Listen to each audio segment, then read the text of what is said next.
নমস্কার বন্ধুরা, tasty dishes by Ruma চ্যানেলে আপনাদের সকলকে স্বাগত জানাই।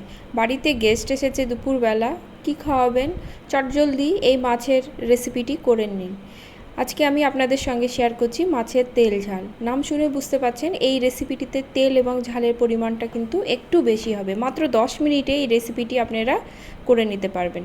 এর জন্য আমি 1.5 চামচের মতো লঙ্কা বাটা নিয়েছি। আমি লঙ্কাটা জলে ভিজিয়ে রেখে তারপরে পাটায় বেটে নিয়েছি। আপনারা চাইলে গুঁড়ো ব্যবহার করতে পারেন। আর নিয়েছি 1 চামচের মতো আদা বাটা, 1 চামচের মতো হলুদ এবং হাফ চামচের একটু কম জিরে গুঁড়ো। অল্প জল দিয়ে মশলাটা আমি তৈরি করে নেব। এবার আমি কড়া বসিয়ে দিলাম। কড়াতে 4 চামচের মতো তেল দিলাম।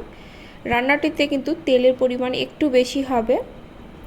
তেল দিয়ে এর তেলটা গরম হলে আমি এর মধ্যে ফোড়ন দিলাম তেজপাতা এবং গোটা জিরে। ফোড়ন থেকে সুন্দর গন্ধ বেরোলে মাছগুলো আমি দিয়ে দিব। আমি 3 পিস মাছের ঝোল করছি। আপনারা মাছের পরিমাণ অনুসারে মশলার পরিমাণ এবং তেলের পরিমাণটা কম বা বেশি করে নেবেন। মাছটা কিন্তু বেশি ভাজবো না, 2 পিঠ সাঁতলে নিয়ে এর মধ্যে গুলিয়ে রাখা মশলাটা আমি দিয়ে দেব। মশলাটা দিয়ে মিনিট 2 মতো মাছের সঙ্গে মশলাটা ভালো করে কষিয়ে নিতে হবে। মিনিট 2 কষানোর পরে আমি এবার এর মধ্যে দিয়ে দিলাম স্বাদ মতো নুন দিয়ে আরও 2 থেকে 3 মিনিট কিন্তু মাছটা আমি কষিয়ে নেব। মাছটা যতক্ষণে তেল না ছেড়ে আসবে ততক্ষণ পর্যন্ত কিন্তু মাছটা কষাতে হবে। গ্যাসের ফ্লেমটা কিন্তু মিডিয়াম থেকে লোতেই রাখবেন। মশলা কষাতে কষাতে যখন তেল ছেড়ে আসবে তখন আমি এর মধ্যে দিয়ে দিব জল।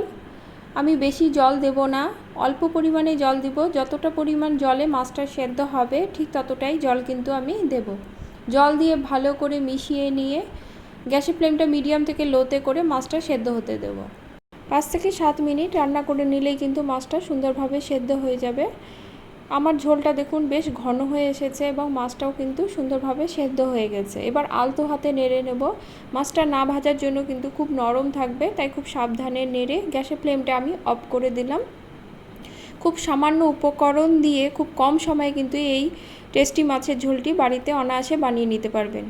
ভিডিওটি ভালো লাগলে লাইক কমেন্ট করবেন এবং সাবস্ক্রাইব করে পাশে থাকবেন। দেখা হবে পরের কোনো রেসিপি নিয়ে। সকলে খুব ভালো থাকবেন। ধন্যবাদ সকল।